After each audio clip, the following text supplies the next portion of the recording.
अज्ञानतिमिरान्धस्य ज्ञानाञ्जनशलाकया चक्षुरुन्मिलितं येन तस्मै श्रीगुरवे नमः। श्रीचैतन्यमनोभीष्टं स्थापितं येन भूतले स्वयं रूपकदा मह्यं ददाति स्वपदान्तिकं। वन्देऽहं श्रीगुरौ श्रीयुतपदकमलं श्रीगुरून् वैष्णवांश्च श्रीरूपं साग्रजातं सहगण रघुनाथान्वितं तं सजीवं साद्वैतं सावधूतं परिजनसहितं कृष्णचैतन्यदेवं श्रीराधा कृष्णपादान् सहगण ललित श्रीशाखान्वितांश्च। हे कृष्ण करुणा सिंधु दीनबंधो जगत्पते गोपेश गोपिका कांता राधा कांता नमोस्तुते। तप्त कांचन गौरांगी राधे वृंदावनेश्वरी वृषभानुस्तुते देवी प्रणमामि हरिप्रिये। वाञ्छाकल्पतरुभ्यश्च कृपा सिन्धुभ्य एव च पतितानां पावनेभ्यो वैष्णवेभ्यो नमो नमः। जय श्री कृष्ण चैतन्य प्रभु नित्यानंद श्री अद्वैत गदाधर श्रीवासादि गौर भक्तवृंद। हरे कृष्णा कृष्ण कृष्ण हरे हरे, हरे राम राम हरे हरे। ओम नमो विष्णुपदाय कृष्ण पृष्ठाय भूतले श्रीमते एसी भक्ति वेदांत स्वामी इति नामिने। नमस्ते सरस्वती देवे गौरवाणी प्रचारिणे निर्विशेषा शून्यवादी पाश्चात्य देशतारिणे। नारायणं नमस्कृत्य नरं चैव नरोत्तमं देवीं सरस्वतीं व्यासं ततो जयं उदीरये। नष्टप्रायेषु अभद्रेषु नित्यं भागवत सेवयां भगवती उत्तम श्लोके भक्तिर्भवति नैष्टिके। मुखं करोति वाचालं पंगुं लंघयते गिरिं यत्कृपातमहं वन्दे श्रीगुरु दीनतारिणाम्। I offer my respectful obeisances unto my spiritual master, the deliverer of the fallen souls. His mercy turns the dumb into eloquent speakers and enables the lame to cross mountains. I seek the blessings of all Vaishnavas. I ask forgiveness for any transgressions I may commit while speaking. Welcome to the Srimad Bhagavatam reading from Neparval Temple. Om Namo Bhagavate Vasudevaya. Om Namo Bhagavate Vasudevaya. Om Namo Bhagavate Vasudevaya. So we are reading from the third canto, status quo, third chapter, which is Pastimes of Vrindavan, verse number 20. One second. Am I sharing my screen? Yeah. Okay. So, Snigdha Smitanvalokena Vacha Piyusha Kalpaya Charitrena Anuvada Yena Sriniketana Chetanam. Translations. Snigdha, gentle, Smitavalokena, by the glance of the sweet smile, Vacha, by words, Piyusha Kalpaya, compared to nectar, Charitrena, by character, Anavadena, without flaw, Shri, fortune, Niketena, residence, Cha, and Atmana, by his transcendental body. Translation. He was there in his transcendental body, the residence of goddess of fortune, with his usual gentle and sweetly smiling face, his nectarian words, and his flawless character. Translation by A.C. Bhaktivedanta Swami Srila Prabhupada Ki Jai. In the previous verse, it is described that Lord Krishna, being situated in the truths of Sankhya philosophy, is detached from all kinds of matter. In the present verse, it is described that he is the residence of goddess of fortune. These two things are not at all contradictory.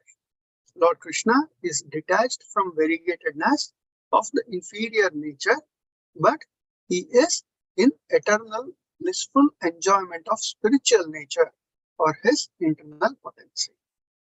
One who has a poor fund of knowledge cannot understand this distinction between external and internal potencies. In Bhagavad Gita, the internal potency is described as para Prakriti. In Vishnu Purana also, the internal potency of Vishnu is described as Para Shakti.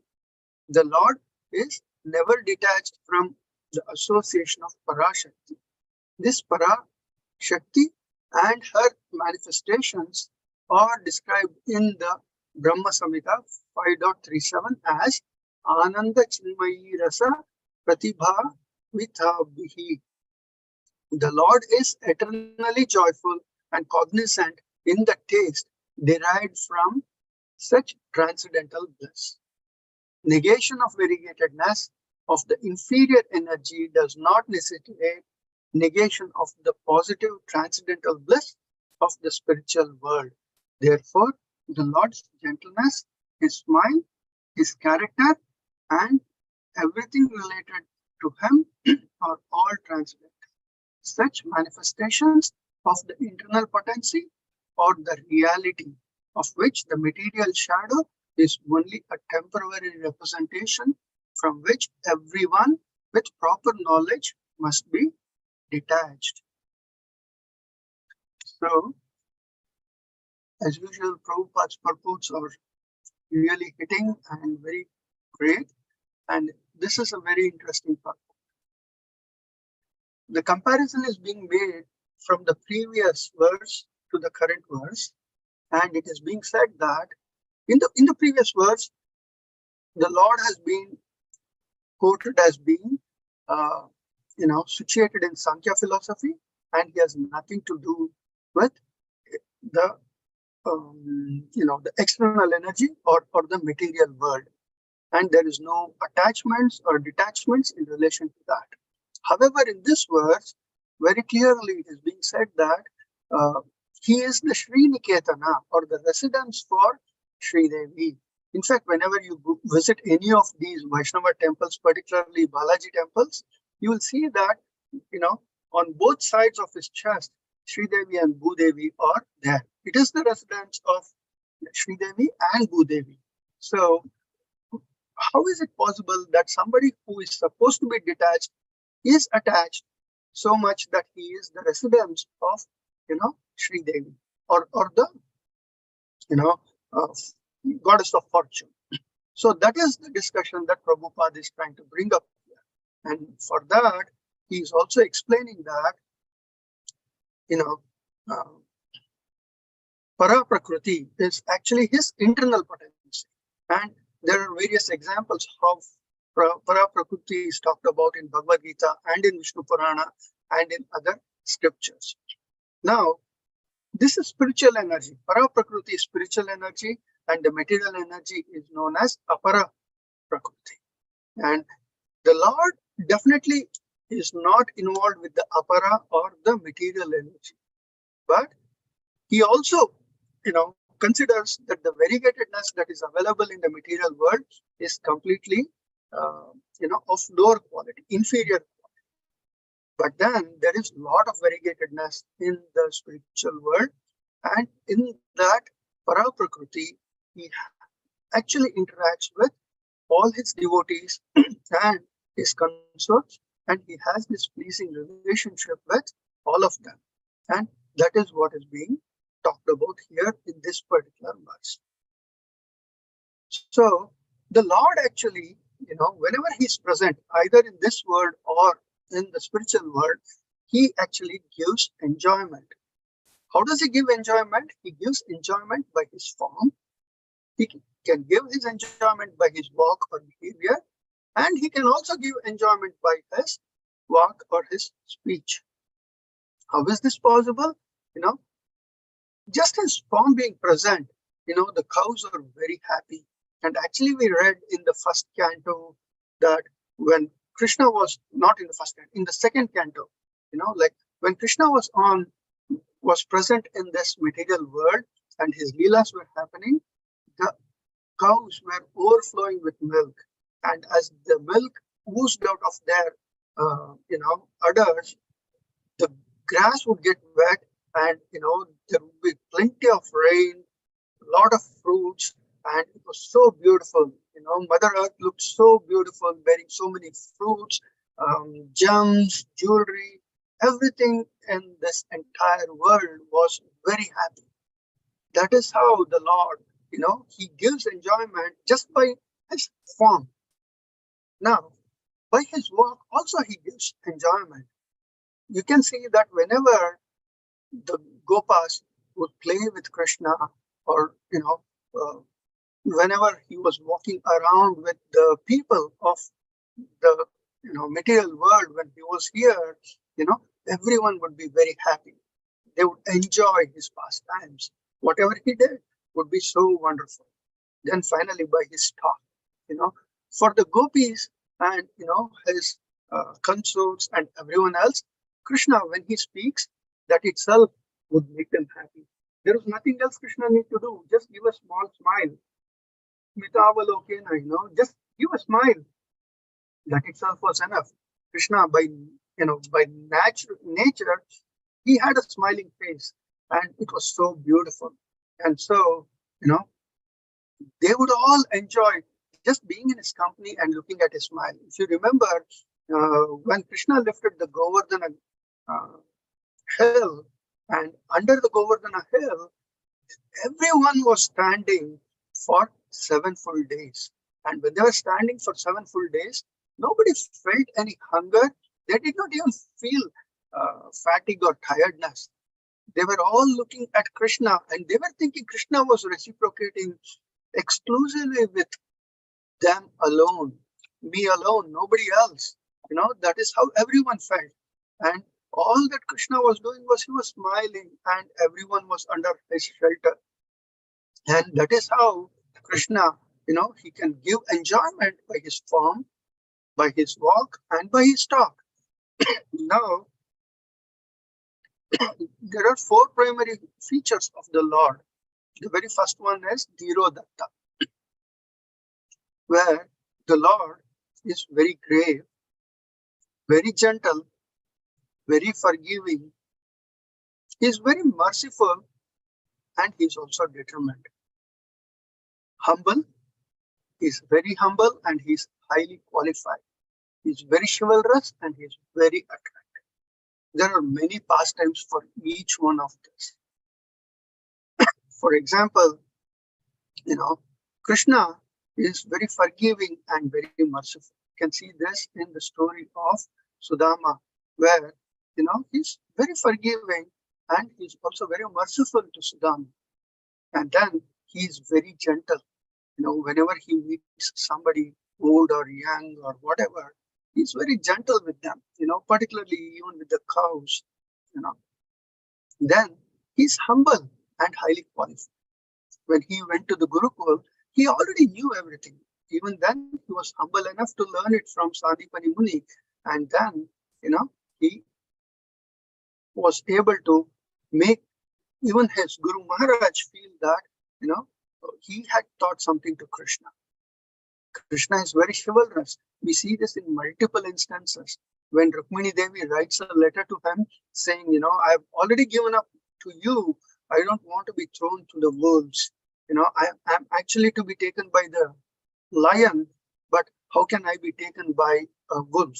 So this is how she writes that letter, a very sweet letter that she writes, and the Lord accepts that letter, and he goes there and he picks her up from the middle of the demons and then brings her back. And like we have already talked about, Krishna is very, very attractive, and he being attractive, there's nothing else we need to say. And in this Dhirodatta mood, he has many pastimes. Some of them is like with Indra, the Govardhana Leela. What happens is Indra becomes very, very puffed up. He thinks this cowherd boy is trying to change all the rules and regulations. And so he starts pouring rain. And no matter what he does, Krishna has protected everyone. And then Indra realizes that he is messing with the wrong person. And then he comes down in Airavata, and then he goes down to the Lord and begs for forgiveness. The same thing with Brahma, when Lord Brahma becomes puffed up and he wants to test who this boy is. And then Brahma is defeated and has, endeavor, and Brahma realizes that this is the supreme personality of Godhead, and then he bows down. And in all of this, it's very clearly established that Krishna is Dhirodatta. Then comes Dhira Lalita. Dhira Lalita is basically Krishna, his character. He's very funny. Whenever you're around with him, he's very funny. He's full of youthful energy. He's an expert in joking, and his feel of anxiety, he is free of anxiety, but he can also make you free of anxiety when you're with him. And his personality is domesticated and submissive to his lover. Basically, he is bound by their love. To whom? To gopis and to his devotees. So, if you have pure devotion to the Lord gives himself up to you. And Krishna actually does the bidding of the gopis, Srimati Radharani, and so many of his dear devotees. He keeps their word. He doesn't, exceed their words. And he tries to do stuff within that. So this is Dhira Lalita. Then comes Dhira. I'm trying to remember. Dhira Prashanta. Yeah. Then comes Dhira Prashanta. Very peaceful. Krishna is very peaceful, very forbearing, and he's very considerate, and he's very obliging. When you reach out to Krishna, he will do anything for you as long as you are very sincere and in your consciousness. How did, the examples for this is when Krishna was associating with Maharaja Yudhishthira and other devotees, he would be very obliging. Krishna had to go back to Dwarka, but just on the request of Maharaja Yudhishthira and Queen Kunti, he stayed back again. Krishna actually stayed back for Kurukshetra war. He was with Yudhishthira Maharaj and all the Pandavas just to see them through the war. So he's Dhira Prashanta. You never see Krishna losing his peaceful demeanor. He very rare that Krishna actually gets angry. Even when he does Shishupala Vada, he's still smiling. He's not angered at all. So that is the greatness of Krishna. However, the other side of Krishna is he can be very envious, he can be proud, and he can be easily angered, he can be restless, he can manipulate. Why? This is only for when he wants to punish the demons. When he wants to punish the demons, he can exhibit all these qualities more than the demons can exhibit. He can. Why does he do all of this? He does it so that he can cut them down. Example is when Hiranyakashipu is actually abusing his devotee, torturing him, or even beyond that. What does the Lord do? The Lord actually gets angry. He gets so ferocious that nobody can control him. After killing Hiranyakashipu, he cannot be put to peace. He's like, he doesn't want to calm down. He's roaring and roaring and roaring. All the demigods, including Indra and others, try, but they cannot. Even Brahma and Shiva, Lord Shiva, they also can't approach. Even Lakshmi Devi stands aside. Then what happens? Then Prahlad Maharaj goes forward with a garland, and the Lord is so merciful to him, and he is like, he doesn't roar at him, he doesn't show him any anger.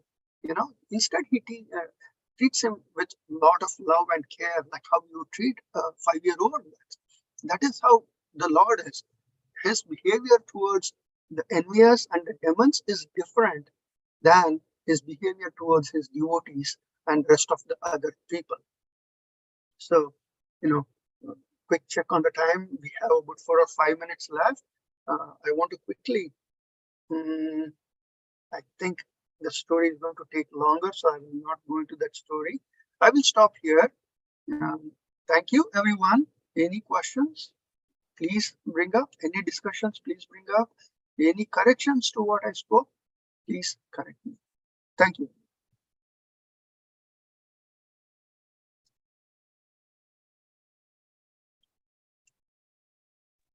Hare Krishna, Prabhu. I think we have 10 minutes. Would you like to narrate that story? Yeah. I'll try.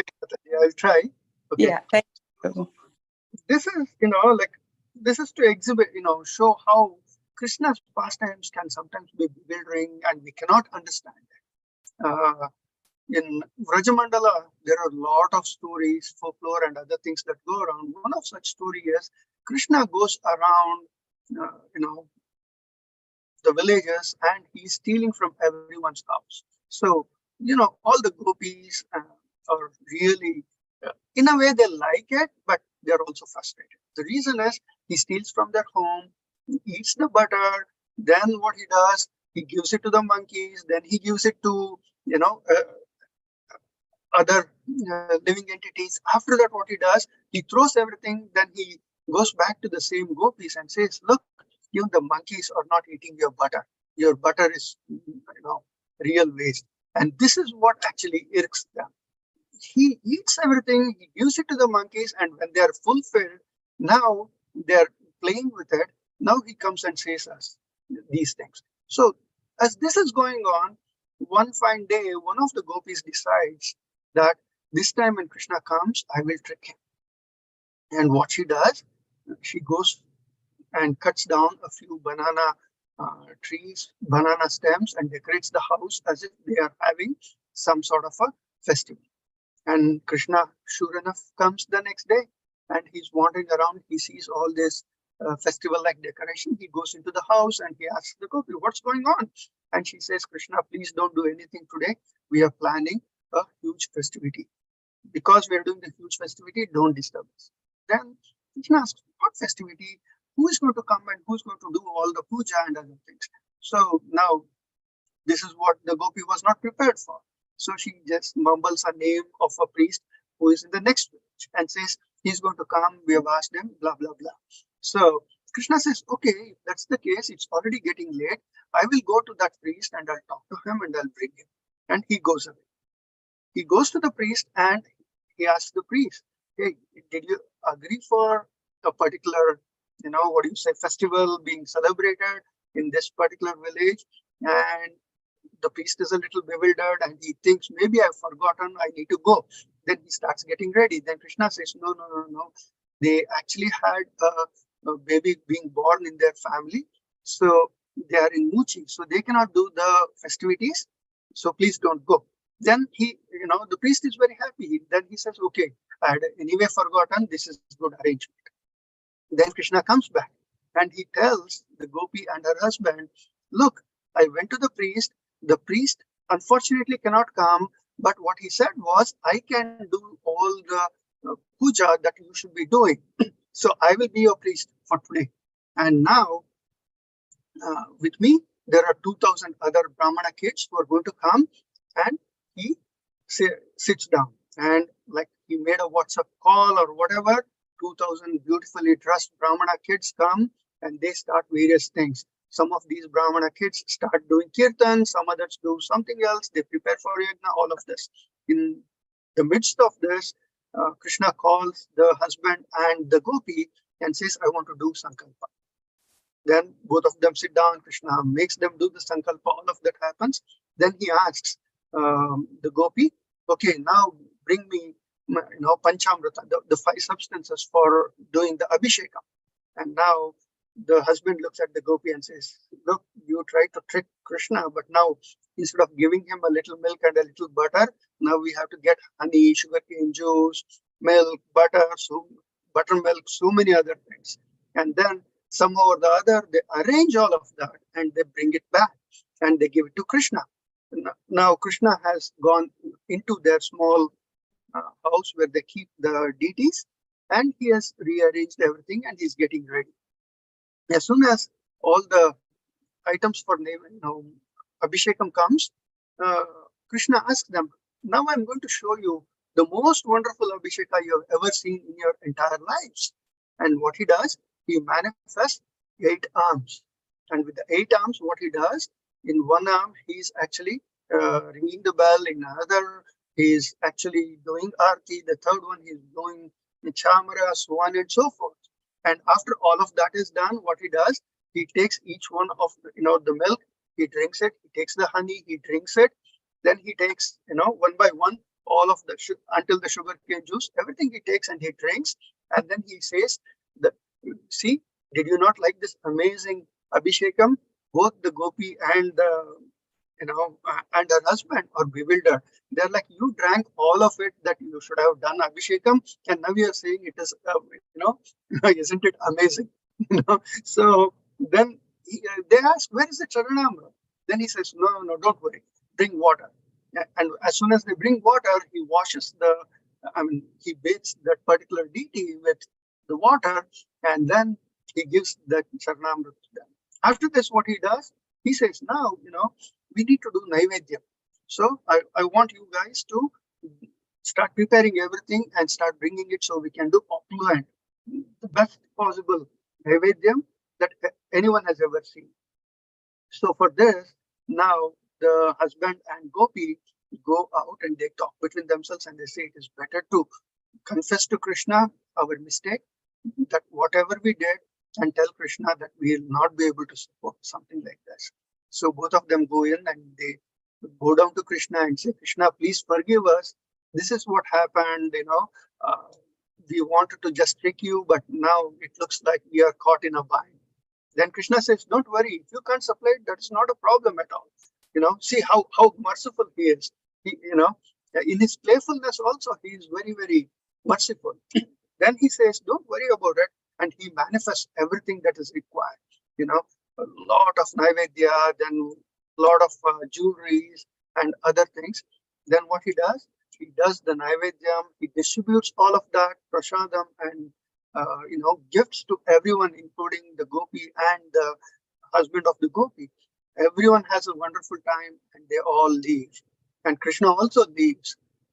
So just one small, leela of the Lord, how he can be, how bewildering his activities can be, how somebody trying to trick him was turned into a huge feast and enjoyment to everyone. Everyone who was there, they left with a very, very happy mood after whatever had happened. So I was actually listening to one of the lectures where, that the Prabhu was actually explaining, how in Vrajamandal, you go to every village, there is one or the other story like this. There is one particular village where Vishaka, one of, Radharani's, close confidence, she used to be in that village, and one day she decides to cook Naivedya. When she cooks the, prasad, the offering, it falls short. Then she prepares a second time, and the second time also the food falls short. Third time, fourth time. So no matter how many times she cooks, it is falling short of the quantity that is required. And then even to this day, that village is named, Kam Prasad or something like that, where anyone who cooks Prasad, it's going to fall short. So there are so many such stories. I wish I could bring a few more, but I will stop here. Thank you. Hare Krishna.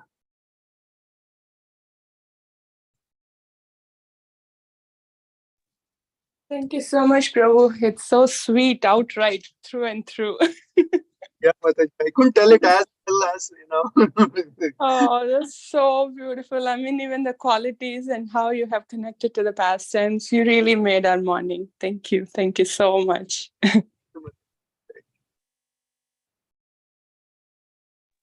I remember once, these pastimes and these beautiful descriptions of Krishna's form and his pastimes, they can actually go so deep into our heart. And any one of these memories, as we hear from Bhishma Dev's prayers, if they can stick there in our heart in that last moment, how wonderful it is.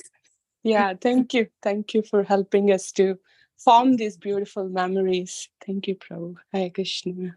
So thank you for bringing up that Bhishma Dev's pastimes, particularly his departure. If you take Bhishma Dev's departure one by one and compare it to what we read in Bhagavad Gita, it's almost like the manual is being repeated by Bhishma Dev. Everything, the right movement, the right consciousness, the right prayers, And more than all, what makes it sweet is the Lord himself is present. The Ashtanga yogis, they try to do so many things to just be there in the right moment and leave the body at the right moment. Here, the Lord himself has appeared in front of his devotee. So, and he's ensuring that the devotee leaves his body at the proper moment.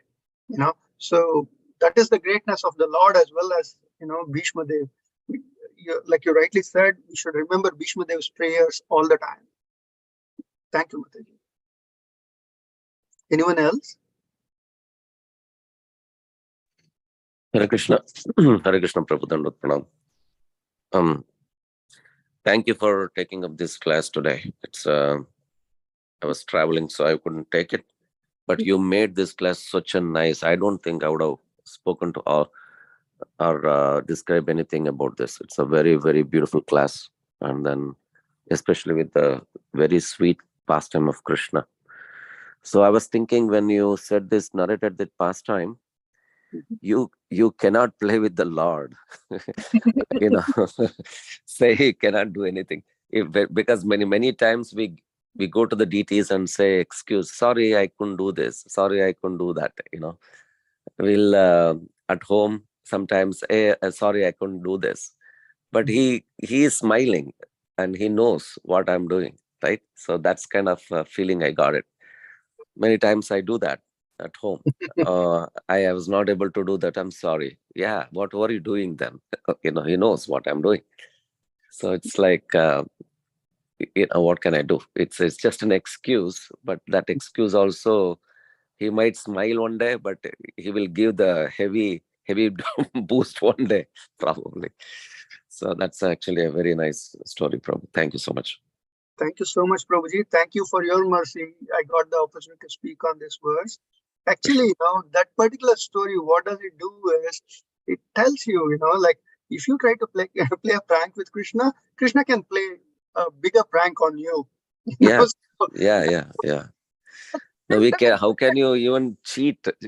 You can cheat your family, children, wife, husband, but cannot with Krishna. There is no way. But he knows it.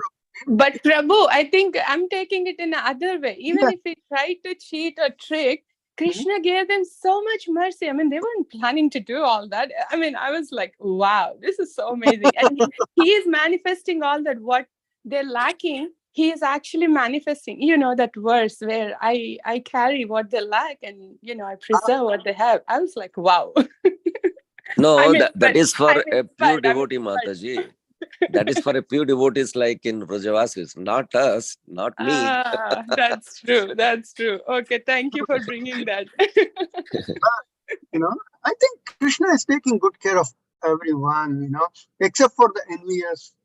Krishna is always doing, like he doesn't take offense when we try to do something in a good consciousness.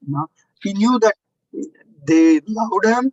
At the same time, they were playing a prank on him, so he actually gave back in kind, which, even as children, we would play something like this, do something to a friend, and they would throw back a prank on you, So if we go back even into our childhood, we see the same thing. So in certain ways, Krishna is behaving just like us material living entities, but, he's doing it at a spiritual level.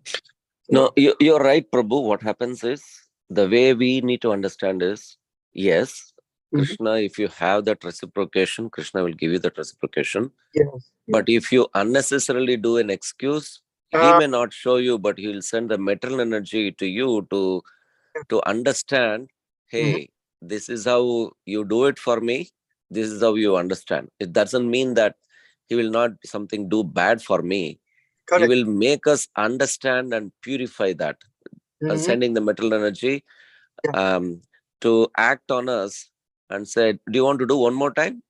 Okay. So that's where it is. So that is again playing the pastime with us also, but not in his own way, but he sends the material energy on us. That's all, nothing else. It's to make us realize, do you want to do one more time? No, I'm sorry. That's the understanding. Yes, probably. I as we were talking about this, what came to my mind was a contrasting story of Pundalika. Exactly. Pundalika, he was also trying to prank or even cheat Krishna, but then he didn't get the same treatment that these Gopa and Gopis, all of them got. He got a different type of treatment. That But was because he wants to become Krishna, that's why. yes. We are not becoming Krishna. That is a little bit extreme there. Exactly. And there, yes, you're right. Yeah. Thank you so much, Prabhuji. And Hare Krishna. anyone else wanting to say something? If not, I think we'll end the class here. Thank you, everyone. Vancha kalpatarubhyascha kripa sindhu evacha patita anam pavanebhyo vaishnavebhyo namo namah. Hare Krishna.